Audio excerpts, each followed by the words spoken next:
Welcome to Estate Agency Mastery. Now, today I am joined by someone who's been called a guru by Chris Watkins and someone that's actually been in the industry for 20 years. So, from a junior up to a national director.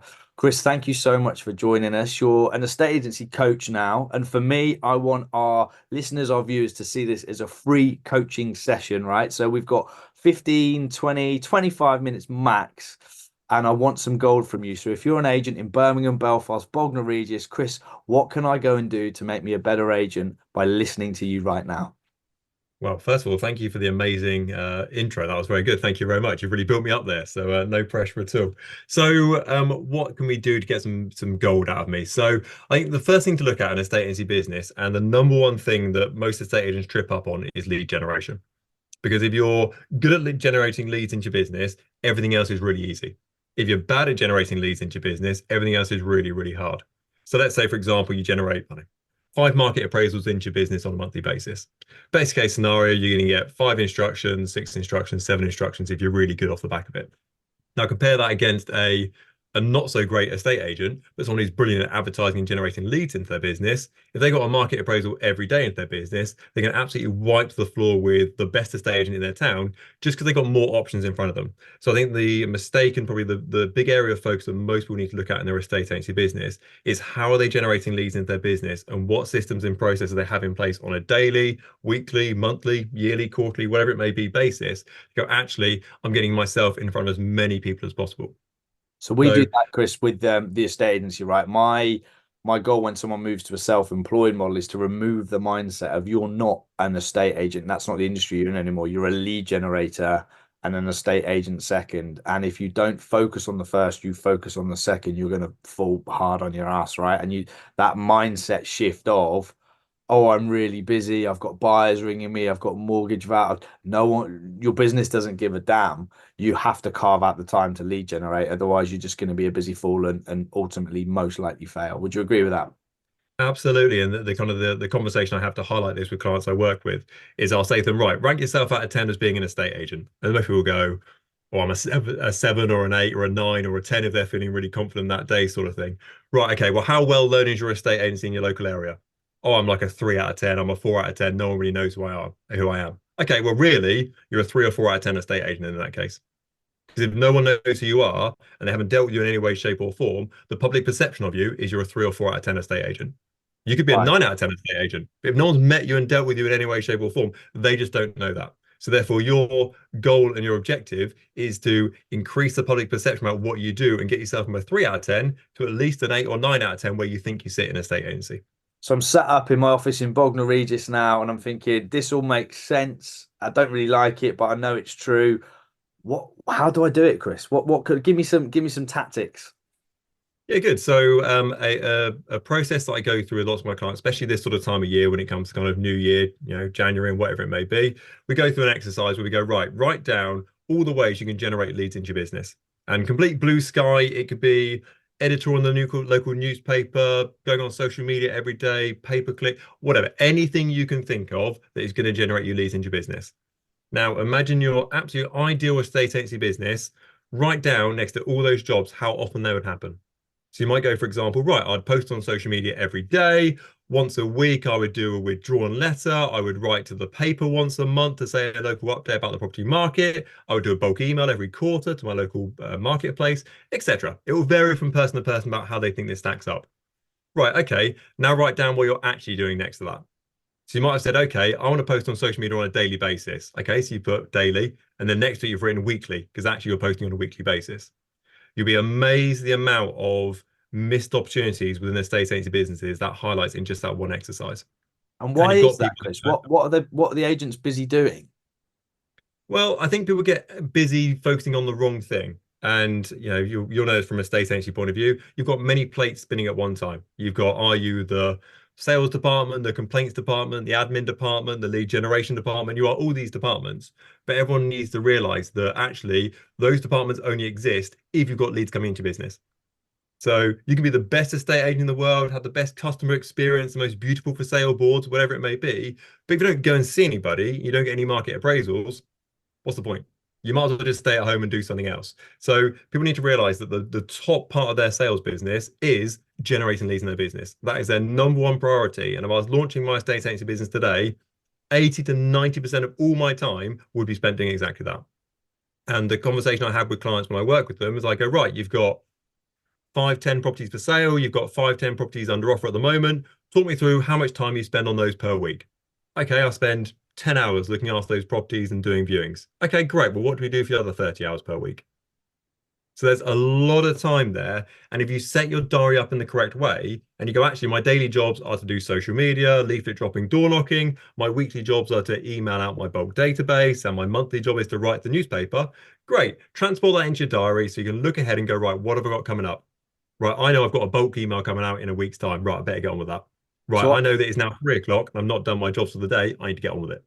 I put a post in a self-employed group the other day saying I can tell the success of any self-employed agent, estate agent by looking in their diary, and it was exactly to this point. And I had one gentleman beat me up on it, and then we went full circle. And I think by the end he said, "Okay, I can kind of see it." For me, it's having a relationship with your goals. So where do I want to get to? How many valves do I need to get to the monetary amount that I want based on my conversion ratio? In order to get that amount of valves, what lead generation activities do I need to do? What I need to do post daily, door knock, whatever, this, that, the other, canvas, community events, BNI, la la la. They have to go in the calendar. And if they're in the calendar, you're far more likely to succeed if you stick to it. Would that be fair? Absolutely. In my mind, if it's not on your calendar, it doesn't exist. Yeah. So it needs to be there. It needs to be structured in there. So no one wants to spend time doing things that they don't need to do. We all want to do the absolute, get the best result for the minimum amount of work. That's why the lottery is so amazing. You spend £2 on a lottery ticket and you win 5 million quid. Great. Low money in, but lots of money back. That's why it's so popular. It's exactly the same when it comes to your lead generation. So to start off with, when you first launch, you don't know what works and what doesn't work. So therefore, you have to pretty much do everything. You literally have to go, right, with drawn letters, door knocking, leaflet dropping, I'm doing the lot sort of thing. But then you take note about what is working, where your leads are coming from, where they're not coming from. And after 2, 3 months or so, refine, refine, refine to eventually you go, actually, I know if I go door knocking 3 days a week and I deliver 1,000 leaflets a month, I will get my 5 market appraisals I need. Job done. Thank you very much. Fine. Let me ask you a curveball then, right? So if I'm out supposed to go out door knocking on Monday morning at 10 o'clock, and I Mhm. have, because I know in my area that's really good, 10 till 12 is the sweet spot where everyone's finished their 9 o'clock calls, everyone's working from home. Um, but I get a buyer offer call that I think's going to offer about a property on the weekend. Would you go and door knock and ignore that call till midday, or would you switch your day based on a potential offer coming in? Yeah, my golden rule is move, don't delete. Yeah. So you can swap it around, fine. If you go, actually, I've got a second viewing that says they can only do that day and is that day or not, sort of thing. Your goal as an estate agent is generally to get properties on the market and to sell them. So it seems very counterintuitive to go, actually, don't worry about that thing that is kind of the final point of my sales funnel. I wanted to focus back up here again. That doesn't make sense. So I'd always say you can move stuff around, but you can just procrastinate things or bring it forward in your diary, but it needs to happen on a daily basis. Whether you go door knocking at 9 in the morning, 6 at night, Saturday afternoon, whatever it may be, as long as it takes place and you get the result you want, I don't care when it takes place. Nice. I'm the same. Slightly different, but if you erase, you replace. I guess the Yep. biggest thing I've seen is when all of a sudden that buyer calls in, then a surveyor call comes in, and then something else comes in, and then the agents don't get out, right? Yep. Which is why we train the mentality of that buyer is still going to be there at midday. Mhm. They're still going to be Yep. there. Even if you take the call and say, I'm just in an appointment, which you aren't, it's an appointment with yourself to grow your business. Do you mind if we schedule a call this afternoon? So you don't become that busy fool where you let other people dictate your diary and then you stop doing the lead generation. And all of a sudden, those 5 hours you need drop down to 3, and you're, pardon my French, shitting yourself for cash flow 4 months down the line. Absolutely. So, it's about having your business at the heart of your importance effectively. So there's not many things that are going to supersede that. No. So if a surveyor phones up and says, can you do today? Actually, no, I can't. And the conversation I have with all my clients is you are busy. Even if you're not busy, you are busy because the stuff we're going to give you to do and the diary structure we're going to have, you're going to be busy from 9 in the morning till 5 o'clock at night. So Yeah. if a surveyor phones you up and says, can I do a survey on so and so property? The answer isn't, oh yeah, pick your time. It's literally, I'm free at 3:15 on Friday, take it or leave it. You're Yeah. always busy. No matter whether you actually are with appointments or generation, you've always got stuff in. You should never have an empty diary in front of you. You've always got stuff on. Nice. Okay. So break your lead generation activities down and time block them. Simple, nice, effective. You didn't use the same language as me, but erase, replace. I can't remember what you said. Great stuff. What else we got, Chris? Yeah, so I think that's the first place to start off with. So you would then look at, we're looking at getting properties onto the market, which is probably the core objective for most estate agents in the current marketplace. I think, I don't know about your own conversations, Chris, but most of the clients I deal with at the moment, there's two conversations. It's either how do I get more stock on the market, number one, and number two is once the stock comes on the market, how do I get it to a level where it sells quite quickly? So let's focus slightly more on the first one first of all, and it's looking at actually what we can do to increase our chance of getting instructed. So it's great doing all this lead generation jobs and it's getting the phone ringing and whatever it may be. But if our customer service is crap or our customer experience is crap or we turn up late or whatever it may be, then the value isn't going to be there. There's no point doing the leaflet dropping or the door knocking. So two things I would do. First of all, I'd look at your process from start to finish and go, is it as good as it possibly can be? When I'm doing a market appraisal, am I doing a pre-market appraisal letter? An email is good, but hand delivered is great. So are we doing good or are we doing great here? Post-market appraisal, am I doing an email? Am I doing a hand delivered, etc.? If you ever want feedback, don't do it yourself. Always get someone else to phone on your behalf to your market appraisals. They can say, I'm calling from the customer experience team from head office. They can call themselves whatever they like. It might just be your boyfriend or girlfriend sat next to you, but it should be someone else who phones up pretty much all your market appraisals and says, great, you decided to go on the market with Chris. Can I ask you why you decided to go on the market with them? Or you didn't decide to go on the market with Chris? Can I ask for a bit of feedback on why you didn't go on the market with them? And you have a set 3, 4, 5 questions which go through what do you think of the valuation, what do you think about the service, how they compare to other estate agents. One of the key questions, if you haven't been instructed, is if it didn't work out with agent one, would you consider coming back to us? And if the answer is absolutely, I tossed a coin and it was 50-50 and Chris just missed out on this time, but I would definitely consider coming back from the future, great. You're going to be chased to an inch of your life because I know potentially if it doesn't work out with your current agent, that's an instruction for me down the line. So two parts of it are A, refine your sales process from start to finish. And number two bit of it is ask for feedback. But don't ask feedback yourself because it'll always be, oh, it was a toss of a coin, it was down to fee or price, or my husband knows them, or whatever it may be. Whereas you get someone else to phone on your behalf, the feedback will be far more accurate and far more reliable, and you can actually action on top of that. That's gold. So in a lot of our other podcasts, we've talked about winning the vow before you get through the door and all the touch points, like you say, a handwritten note, etc. I'm selling property again, much more so than just on referrals and what have you, so I can go through this process. And we are at the estate agency producing what we feel is going to be best in class for a pre-valuation process. And you've just reminded me, I've got a vow that I just booked in tomorrow night, and I've got all cool things I'm going to do tomorrow morning. Text them a picture when I'm on with our guys saying, hey, we're just just discussing a marketing strategy with you guys, and sending them a WhatsApp of me and 5 other agents and their property in the background. But because we're so new to this, I'm not doing the handwritten note, but I'm going to go and do it after this. So thank you. Much There's, appreciated. there's literally no excuse not to do it. No, It's going there's to be none one of the worst, whatsoever. everyone wants, if you talk to a estate agent and say, do you want to be first valuation, second valuation, or third valuation? Well, is it too greedy of me? Do you want to be first and last? So if you're doing the pre-market appraisal letter, chances are you're first at the front door. You meet the homeowner, so you get a relationship there as well. You get to see the property. So when you're doing your research, you know exactly what size it is, what it looks like, if it's actually good condition or bad condition or not. And then post-market appraisal letter, we've all been on market appraisals where the homeowner says to us, oh, I've got one more market appraisal to go and I'll let you know after the weekend and whatever it may be. Actually, what time's your next market appraisal? Oh, it's at 4 o'clock. Great. Turn up at 4:35. Thank you very much. Hi, I'm back again. How'd the market appraisal go? It's another chance to close for the business all over again. I love it. I love it. I love it. I love it. And the post vow bit is something that we're just starting to work on. So if you could share send that to me, we'll put it in the show notes and I'll nick it. So thank you very much. That's fine. No problem at all. Good I'm a man. big sharer, so I'm sure I can do that. There we go. What else have you got, Chris, for us? Come on. Now I'm sat in the Birmingham office and I'm thinking, right, I like this guy. He's got some good gold. Keep it coming. What else have you got? I'll send you an invoice after this. So the next step we'll follow through. So we'll follow through that sales process. We've covered kind of lead generation and then making sure we get as many properties on the market. Next stage from there is making sure we sell as many as we possibly can do. So a couple of things I would look at is, sounds really obvious, the presentation of your properties on Rightmove. There are very few estate agents who take full advantage of all the tools on Rightmove to make sure their properties are listed as well as they possibly can do. Now, you need to have a data-led idea on this and not just what you think looks right. Oh, it's a really nice house, so therefore I'm going to put 50 pictures up. Not the way to go with it. Your property details are not there to sell the property. Your property details are there to get your phone ringing in your estate agency business. You can then do viewings and therefore you can sell the property. The more phone calls, the more viewings, the more potential market appraisals off the back of it, the more you can leverage that property. So that is the job of your listing. So don't give it all away. Just show off the best, 9 to 12 photographs, for example. Use things like premium listing labels. Don't repeat yourself on your initial text with the data that Rightmove automatically uploads. So Love don't that. say, Chris Buckler's, please to pronounce this, 4-bedroom detached family home in so and so area. It uploads that automatically. We know that already. You've just wasted that 2-sentence space by doing that.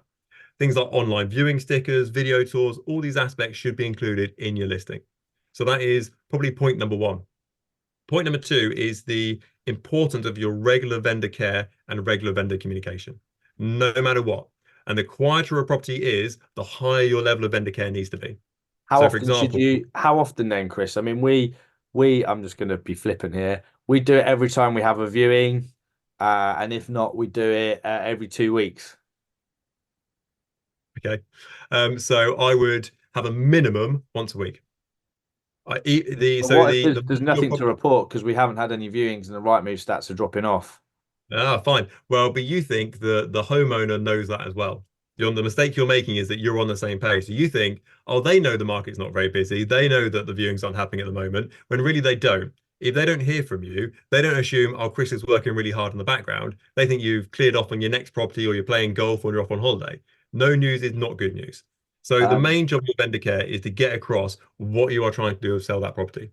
So if there's no viewings that week and you haven't had any viewings for the last 2 weeks, for example, it might be right. This is what we're doing in the background. We found out this many details. Your click-through rate is this, this, and this. I'm going to reorder your photographs and then we'll take it from there. Because ultimately, your goal down the line, or more than likely what's going to happen after 2, 3, 4 weeks or so, is you're going to start to go, it's the price on the property. And if you've not had a regular communication with your vendor over that time, expressing what you're trying to do to sell that property, you'll get to 3 weeks, 4 weeks down the line, and they'll go, well, what have you done, Chris, to try and sell my home? Whereas do you over the know? last, Yeah, gone, so I was just going to say, jump in. So I was fortunate enough to have coffee with a guy. I forget his name now. He was the number one agent in Australia, and he said to his vendors, "I'm going to call you between 7 and 7:30 every single morning to tell you what's happening with the property.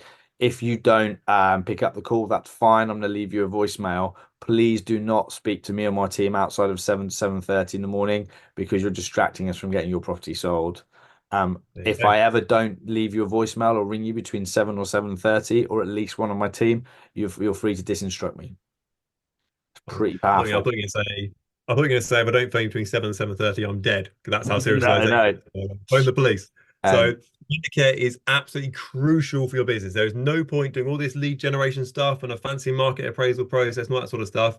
It's great to get instructed on 10 properties per month, but if you're losing 11, what's the point in the grand scheme of things? yeah. So vendor care on a weekly basis as a worst case scenario, even if you've had 5 viewings throughout the week, I would still phone them one day per week and say, really quick update for you. We've had 5 viewings. I'm chasing this person. I'm chasing that person. They're booked in for a second viewing, and we'll see how it goes on Saturday. So Great. That might be the I rang an agent who's a competitor of the estate agency, a big one, yesterday. I won't say who, but you can probably work it out. And he said, "Sorry, my phone was off. Um, I was recording videos to update all my vendors." cool. So he Okay. does video updates via WhatsApp to his vendors once a week. Just another point of differentiation. Okay, so I'm going to be devil's advocate myself now. That's okay. So I would say that's good, but it's not great. So it's good to do a video, and it's cool to send a video across, say, hi, Mrs. Jones, hope you're okay. I'm doing this, this, this, and sell your property. It's one-way communication. So the reason we're doing this over Zoom, so I can see you, your hands, your face, and actions, and whatever it may be, if you just pre-recorded this and sent it to me, it wouldn't have the same effect. So if you pick up the phone to the homeowner and they're like, "Oh, hi, Chris, nice to hear from you, buddy. You're doing a really good job. Thank you so much." You're like, "Oh, great. They're really happy with me and they're really pleased with what I'm doing." If they're like, "Yep," you're like, "Right, okay, I'm on the back burner here. Maybe I need to go a little bit above and beyond on my update here to make sure I can kind of turn them around to my side." Yeah, So that's good, but it's very one-way communication. You want two-way communication to make sure you're happy and they're happy. And if you're just sending them emails, WhatsApps, videos, whatever it may be, you don't get that two-way communication, which is absolutely key. So I love if in that. doubt, pick up the phone. If you really need to, do a visit. And I think there's a couple of things here, and you're right on the visit. So I had to go and present a low offer the other day, and it wouldn't have been accepted if I wouldn't have gone and sat in the guy's lounge Yep. and spent an hour helping him self-discover whilst it was low, he needed to accept it. Um, he then rang me after and said, I'm not accepting it, which is fine. We can't win them all. That's a different story. Uh, a real pain, but you know, it's so true in terms of the way I see so many agents don't that just get scared and bury their head in the sand. The other thing is I've seen and I've witnessed this firsthand before I sold my first estate agency was we had so many properties on that what you tend to find is if someone was just doing a long motorway journey, they just ring, hey, it's so and so from 64 Main Street. Just wanted to check in and see how things are. And we'd take the call, we'd entertain it. But that's a non-value add call at a time the client Yep. wants, rather than, hey, we're going to catch up with you at 1 o'clock every Friday. And then again, using the line of because estate agents in self-employed model go, I'm always available, personal, la la la, 24/7. But actually, you can't be taking calls whenever the clients just fancy giving you a call because you bill yourself as 24/7. So in the listing appointment, it's almost this is the conversation. This is what time I'm going to feed back to you every week. Um, Yep. does that work for you? And like you say, you block it in so that you're not constantly being hassled, if you like. Absolutely. It's setting expectations with the homeowners from day one. So you get this, I'll be very ageist here slightly. Get this slightly with older generation, should we say? And they'll phone you every day to go, "How you getting on? Have you had any viewings yet at all? What's happening?" And you think to yourself, "I'll phone you. Don't worry about it. I'll give you a call once a week for an update." But if you don't express that across an early stage, they think that's a normal level of communication and that you should phone your estate agent on a daily basis just to see how they're getting on for a bit of a chat. Yeah. So you need to express and set criterias and boundaries for your homeowners from day one, just let you know this is what's going to happen next. If it sells, great, this is what's happening after that. If it doesn't sell, this is sort of plan B, we'll be going down that route from there. So everyone is on the same page on that side, but that also stretches communication. Now, the bad news or the annoying news is that if you don't set that time with a homeowner, they will set it for you. So they'll either phone you on a regular basis, on a weekly basis, because they're free on a Wednesday lunchtime, which isn't necessarily great for you. But also the fact that when you're looking to organize your diary going forward, you're going to be all over the show. So you're not going to be any structure in place to have that communication with your homeowner, and you're really going to struggle on that side. So even if you don't say to them, "I'll phone you every Wednesday at 2 o'clock," for example, after you've done it for 2 weeks in a row, a Wednesday at 2 o'clock, the next Wednesday, they'll be expecting your call. It won't take people long to work out, hang on, it's Wednesday. Chris usually phones you around 2 o'clock on a Wednesday. And if you don't do it on that day, they know they've been forgotten. Yeah, I really like it. Chris, there's so much gold. We could keep on speaking for hours. I'm going to have to get you back on. Thank you so much for your time. So much gold. We didn't get up to Belfast for that office, but maybe we'll do that on the next one. Absolutely. Genuinely, I've learned a lot today. I'm sure people listening have as well. Thank you so much. We'll see you soon. Well, welcome. Thanks for having me on, Chris. Cheers.